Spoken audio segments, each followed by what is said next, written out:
Hi everyone, my name is Hannah and I'm Mr. Kahlberg's oldest daughter, and I'm going to be reading Found with you or for you for a little while. So I'm starting on page 147 and it's chapter 17. Angela Dupree, Catherine said. What? Jonah stammered. That's who this is from, Catherine said confidently, waving the letter in Jonah's face. Remember, Chip, she was the only one from the witness list who seemed kind of, I don't know, regretful about hanging up on us. Is regretful a word? Jonah didn't care about words right now. Well, it could have been, what was the other woman's name? Monique Waters, Chip suggested. Oh no, Catherine said. That woman loved hanging up on us. She was cold. And the air traffic controller talked to you, not me, Chip said. So he wouldn't send me a letter. And this is definitely a woman's handwriting. Definitely, Catherine said. Jonah was getting annoyed with their little junior detective routine. So, are you going? He asked. On Saturday? Chip and Catherine both stopped talking. Both of them froze with their mouths hanging open. It wasn't a good look for either of them. Then Catherine laughed. Of course, she said. We have to. This is a complete stranger, Jonah said. She won't even sign her name. She won't talk to you on the telephone. She sounds crazy. This is how people end up getting kidnapped. But she's got information, Chip said. She might know who I am. Chip sounded plaintive. Jonah couldn't argue anymore. So you're going to kidnap someone. You wouldn't ask to meet in a library, Catherine said. That conference room B. That's where we used to have brownie meetings when I was a little kid. It's like glass on three sides, and you have to walk through the whole library to get to it. It's safe.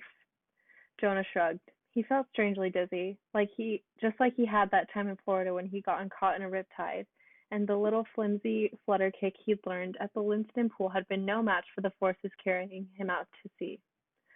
Jonah's dad had jumped in and saved him that time. He can't save me now, Jonah thought despairingly. We can't tell Mom and Dad anything about this. Can't tell them we're meeting a stranger. Can't tell them we've been calling strangers. Can't tell them we took pictures of the secret file. Besides, Catherine was saying, there'll be three of us together, and no one could kidnap three kids. How can you be so sure that she won't bring anybody with her? Jonah asked, at the same time that Chip said, what if seeing all three of us scares her off? She sounds a little paranoid. I think it just has to be me. Well, we're all going, Catherine said. There's no question about that. They didn't get the chance to call any of the kids on the survivors list that afternoon, or the next, because they were all so busy debating their strategy for meeting with Angela Dupree, if that's really who'd written the letter. Saturday morning, Jonah had a soccer game and Catherine had a piano lesson, but by 2 o'clock they were both in Chip's driveway on their bikes, waiting. Jonah focused on balancing carefully, lifting his toes from the concrete on first the left side, then the right. He could straddle the bike for seconds at a time without touching the ground. As long as he concentrated on that little game, he didn't have to think about the fact that he and Catherine and Chip were about to do something incredibly stupid and probably dangerous as well. You didn't really leave a note, did you? Catherine asked, breaking Jonah's concentration and forcing him to slam his right foot down to the ground to keep from falling. I did, Jonah said. Catherine rolled her eyes. The note was Jonah's attempt at caution. They told Mom and Dad only that they were riding their bikes to the library, but in the desk drawer, Jonah had left a detailed note, a letter really, explaining that they were meeting a woman named Angela Dupree, or possibly Monique Waters. And if for some reason they didn't come back, someone should track her down. All the information about possible kidnappers would be on Chip Winston's computer. Catherine and Chip thought he was crazy for being so careful. Catherine sighed, blowing the air out in a way that ruffled the hair on her forehead. Wish Mom could have driven us, she said. Nobody rides bikes anymore. I do, Jonah said. Girls, I mean, Catherine said. All of my friends think bikes are babyish. No one had better see me. She looked around anxiously. The street was deserted. Riding bikes versus being driven had caused a huge debate. Chip thought that if they had a parent drive them, they'd have to explain that they had to be at the library at exactly 3 o'clock, rather than after their moms got through the grocery store, or before their dad started watching the football game. And Jonah thought that if they had to make a quick getaway, it'd be ridiculous to stand there in the library lobby calling a parent. Yeah, I'm ready to be picked up. Do you mind not waiting until halftime? There's kind of a murderous psychopath chasing me. Well, what do you really think is going to happen? Catherine asked. Jonah shrugged. She'd been asking him that question for 2 days, and he'd never been able to explain that exactly, even to himself. He didn't truly believe that they were about to face a murderous psychopath. He just had a horrible feeling in the pit of his stomach that wouldn't go away. The garage door of Chip's house began rising, revealing Chip and his bike. Chip was grinning. "Time for some answers," he proclaimed. Jonah thought maybe Chip was trying to sound like that donkey from Shrek, carefree, glib, and full of wisecracks even in the face of danger. But it wasn't a very good imitation, because his voice cracked. "First, we've got to ride all the way there," Catherine complained. "What is it, 2 miles? 3?" "We don't have to go," Jonah said. "Of course we do," Chip said, pushing off and sailing out into the street. Jonah let Catherine follow Chip, and then he sighed and brought up the rear. It was weird how responsible he felt for the other two. Plaintive, pitiful, confused Chip, naive, gung-ho, enthusiastic Catherine. He and Chip were both equally tall and gangly. It wasn't like Jonah had any extra muscles for fighting off attackers. "There's strength in numbers," he told himself, pedaling hard to catch up. They passed the BP station where the high school band boosters were having a car wash fundraiser, the grocery store where Mom was now buying peanut butter and milk and bread like it was any Saturday afternoon, the neighborhood that, according to a quick Google search they'd done, contained the Robin's Egg Lane where Daniela McCarthy's family would soon be moving. They got to the library by 2:30. Chip was looking at his watch before he slipped off his bike. "I've still got to wait another half hour," he said. "I thought the ride would take longer than that." "This will give us a chance to case the joint," Catherine said. Jonah knew she'd gotten that line from a movie, and enough time to man our stations. Deciding how many of them should be in the conference room B at 3 o'clock had sparked their longest and bitterest debate. They'd eventually reached a compromise. Chip would be the only one actually in the conference room, but he'd secretly have his cell phone set on speakerphone on his lap, and he'd call Catherine, who'd be hiding out in the magazine section. She'd hold the cell phone up to both her ear and a walkie-talkie, broadcasting to the other walkie-talkie in Jonah's hand. Jonah would be in the non-fiction section, near the conference room. He'd be pretending to read, facing away from the conference room, but he'd secretly have a mirror hidden in his book, directed over his shoulder so he could see what was happening to Chip every single minute. The walkie-talkie phone combo would let him hear anything that was going on in the conference room. So at the first hint of danger, he'd be able to storm in and save Chip. They'd planned everything. None of them, even once, had said, "This is ridiculous. Walkie-talkies? Mirrors hidden in books? We'd look like fools." Jonah thought maybe that was proof that, underneath it all, the other two were every bit as scared as he was. They leaned their bikes against the bike rack and tiptoed into the library. They peeked in the conference room, B. No one was there, and tested out the cell phone walkie-talkie setup. "Spy 1 to Spy 2, Catherine said, giggling over the walkie-talkie. "Over." Jonah watched the walkie-talkie function descend.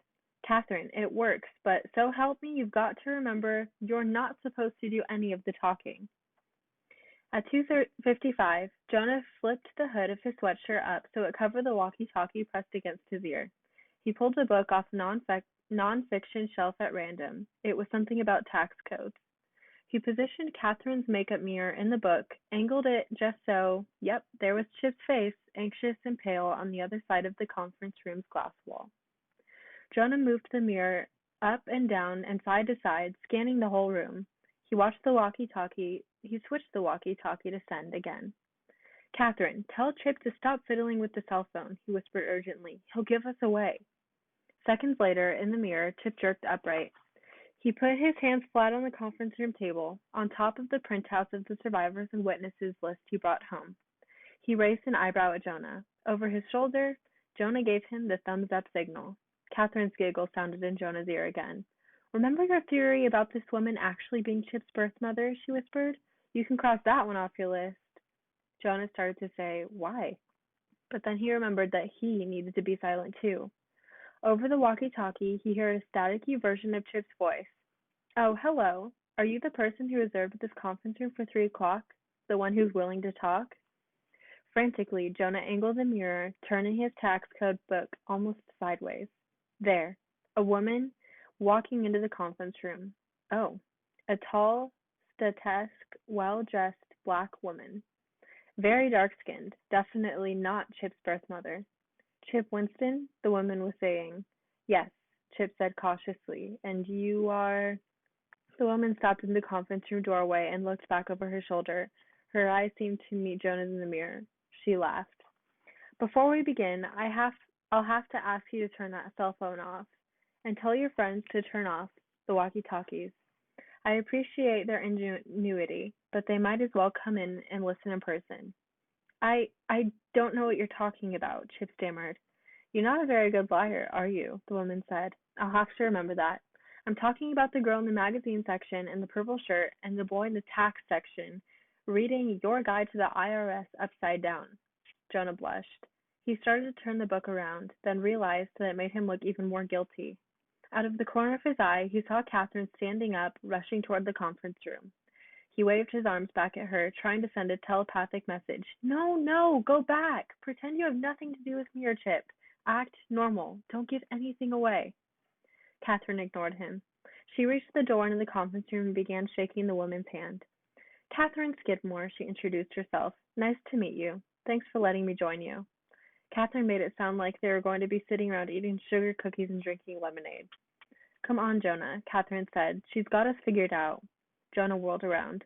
But I don't have to go in there, do I? He muttered through his gritted teeth. I can stay out here if I want to, so I can run for help if anything happens. Jonah was surprised to see that the woman's dark eyes were sympathetic. You're the one I want guarding the door, then, she said, watching out for trouble. You can watch from the outside or watch from the inside. I don't care. She looked around, scanning the rows of bookshelves around them. No one was in sight. I'm Angela Dupree, the woman said, holding out her hand to Jonah. You can call me Angela. Hesitantly, Jonah moved forward to shake her hand. He stepped in through the glass door behind Catherine and Angela and pulled the door shut. But he didn't sit down at the table when all the others did. He stayed by the door. Angela nodded respectfully at him, as if she approved of that choice. A little advice, Angela said, a hint of laughter in her voice. The next time you do a stakeout, don't enter the building together. It was Jonah she looked at now. I got here at 2. I've been watching the three of you for the past half hour. Jonah's face burned. I guess the walkie-talkies were a stupid idea, he mumbled. Oh, it was creative, Angela said. I would have left you to your spy games if it weren't for the range on those things. I didn't want the conversation broadcast to every trucker passing on the highway, or others who might want to listen. She no longer sounded amused. Her eyes looked haunted. Catherine was glaring at Angela. Oh, that's right, Catherine said, almost in the same snarly catfight voice she used when she was mad at her friends. You're afraid to even talk on the phone. I have my reasons, Angela said softly, and somehow that shut Catherine up. But it's safe to talk now? Chip asked eagerly, leaning forward. You can give us answers? Angela gave another cautious look around, through the glass walls into the library, and through the windows into the parking lot. Jonah realized for the first time that Angela had taken the one seat in the room that backed up into a solid brick wall. Even if Jonah weren't guarding the door, she'd make sure that nobody could sneak up on her. You're curious about your adoption, right? Angela said. What makes you think I know anything about it? Quickly, Chip explained about the list of survivors and the list of witnesses, shoving the papers over to her so she could look for herself. See, Jonah's name is on the list of survivors too, Catherine chimed in. Mine isn't. I'm not adopted. I'm the one who took the pictures. Oh, good for you, braggart, Jonah thought. Angela glanced at him just then, and Jonah could swear she knew what he was thinking. She smiled at him. I can tell you what I witnessed 13 years ago, she said, even though I'm not supposed to discuss it with anyone. You'll probably think I'm crazy anyhow. Chip was leaning so far forward that Jonah was afraid he might fall out of his chair. You know where I came from? Chip asked. Where we came from? Angela was shaking her head, frowning ruefully. Not where, exactly, she said apologetically, but I think I might have a pretty good guess about when. Chapter 18. When? Chip repeated numbly. Jonah was thinking that maybe English wasn't his native language after all. Maybe he'd spent his first few months of life hearing some other language, and maybe that's why he couldn't make Angela's words make any sense in his head. Catherine started laughing. Oh, thanks, she said sarcastically. That makes everything clear as mud. She flipped her hair over her shoulder. We already know when. Chip and Jonah were both adopted 13 years ago. 12 years, 10 months, and 4 days, to be exact, Chip said. Angela narrowed her eyes, looking at Catherine. Perhaps you'd like to hear my story before you dismiss it, Angela asked. Please, Jonah said, and he was proud of himself that he'd managed to say that much when he was feeling so jangly and strange. Angela looked down at the table, and it occurred to Jonah that maybe she was nervous too. Nervous? Talking to a couple kids? That didn't make sense either. 13 years ago, Angela began softly, I worked exactly one day at Sky Trails Airlines. Catherine opened her mouth, and Jonah could tell she was about to say something snarky and mean, like, wow, did you get fired after one day, or were you just too lazy to go back for day two? Jonah glared at his sister. He pressed his thumb and forefinger together and drew them across her lips, the universal sign for shut up. He hoped the full force of his glare, plus the gesture, would let her know that if you say one more nasty thing, I will throw you out, and Chip and I won't tell you a single word Angela says, so you won't know a thing. Catherine coughed. Sky Trails, she said weakly. It's an old airline. Probably none of you have heard of it, because it went out of business about 10 years ago, Angela said. It went bankrupt, didn't pay any of its creditors, but I still get a disability check from Sky Trails every single month. Disability, Jonah thought. That was for people who couldn't work anymore because they were too sick or, well, disabled. Angela looked as though she could run a marathon, even in those funky high heels she was wearing. And anyhow, Jonah had seen some vague notion that disability checks came from the government, not private businesses. Angela was looking around, from Catherine to Jonah to Chip, as if she expected one of them to ask another question. No one said anything. Angela sighed.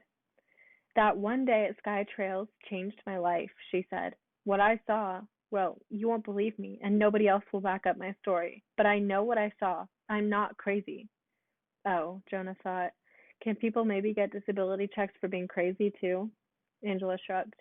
I can tell by her eyes you are already starting to doubt me, she said in a voice that was strangely choked. Jonah wondered, why would it matter to Angela whether 3 kids believed her? But, Angela continued, I'm going to tell you this anyway. I think I have to. Okay, Chip said. Angela clasped her hands together on the table, seeming to steel herself for the story ahead. During my one day as a gate agent at Sky Trails, an unidentified plane entered the airport, Angela said. It was an unscheduled landing, completely unexpected. Depending on who you believe, either the radar was out of order briefly while it was landing, or it just appeared, out of nowhere. Jonah saw Catherine stiffen. I was evidently the only person who saw it appear, Angela said, the only person who was looking. Did it disappear too? Catherine asked in a small voice. Angela shot her a surprised look. I wasn't planning to get to that part until later, Angela said. But yes. I saw something like that happen once too, Catherine admitted. Not a whole plane appearing and disappearing, but a person, a man. So you know what it's like, Angela said slowly. Knowing exactly what you saw, but thinking that it couldn't have possibly happened like that. Second guessing yourself, having other people make fun of you because you won't say, oh, I must have made a mistake. Exactly, Catherine said, nodding eagerly. Any second now, they'd be throwing themselves into hugs, sobbing on each other's shoulders, proclaiming, nobody understands me but you. Can we get back to the story? Chip interrupted. That plane, was I on it? Was Jonah? Did it crash? Is that why we're listed as survivors? I'll want to look into the records and find out where it came from. Maybe talk to the pilot, Angela snorted. It didn't crash, she said, but good luck finding any of the records. Or the pilot. But, Chip sputtered. Angela's look was sympathetic again. I'm willing to bet that you two were on that plane, she said. There were a lot of babies.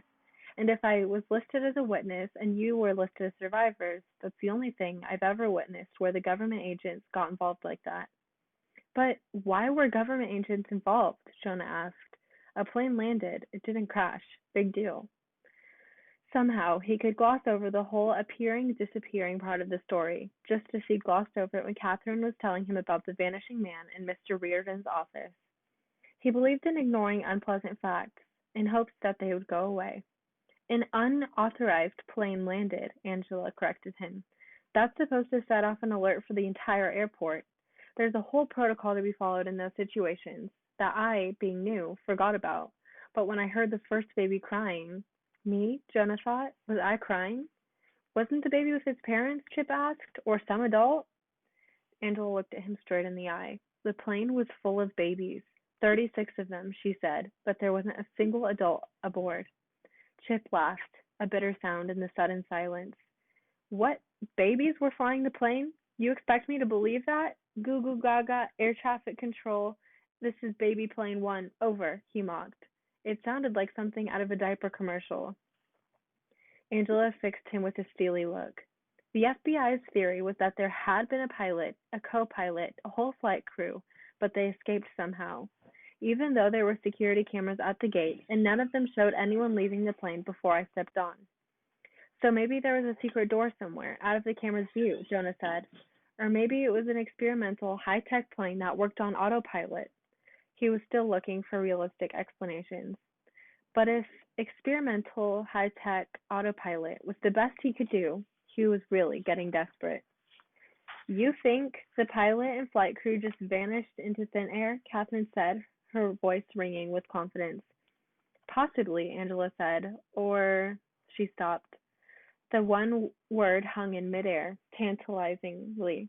Or, Jonah prompted. Angela shook her head. I'll work up to that one, she said dryly. Chip will just start laughing at me again. I'm sorry, Chip said, though he didn't really sound like he meant it.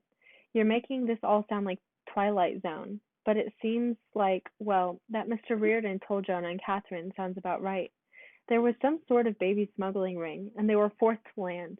Maybe the police were shooting them down. Maybe they just ran out of gas or oil or whatever planes use. But anyhow, the people ran away and left the babies behind because they didn't want to get caught.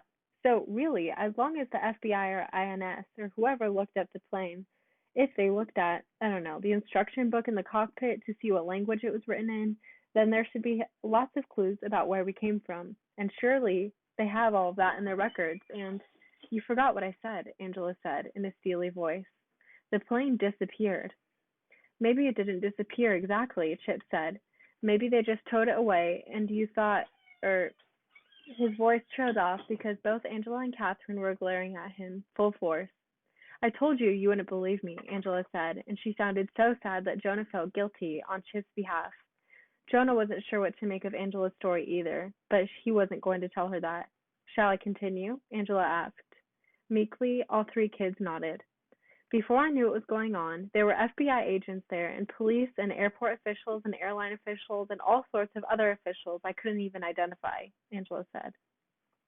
They were treating the whole airplane like a crime scene, a mystery to solve. But, there were all those babies, and when one started crying, they all started crying. And so you could just tell it was driving those official types crazy. So they organized this baby brigade, and we all had these people carrying the babies off the plane. We were supposed to pay close attention to which seat each baby had come from, in case that was important. We didn't have carriers or strollers or anything like that, so we had just closed off the entire gate area and lined up the babies on the floor. You were just lucky none of them were old enough to be crawling yet. Jonah had been to the airport a couple times. Once when he was in third grade and his Cub Scout troop had taken a field to learn about planes, and once when he and his family had gone to Disney World and Dad hadn't wanted to drive. Jonah would just imagine the chaos of 36 babies being taken off of a plane at once. But surely it would have been chaos. Surely lots of people would have seen. Angela was still talking. Okay, I'm going to stop here and we'll start up again later.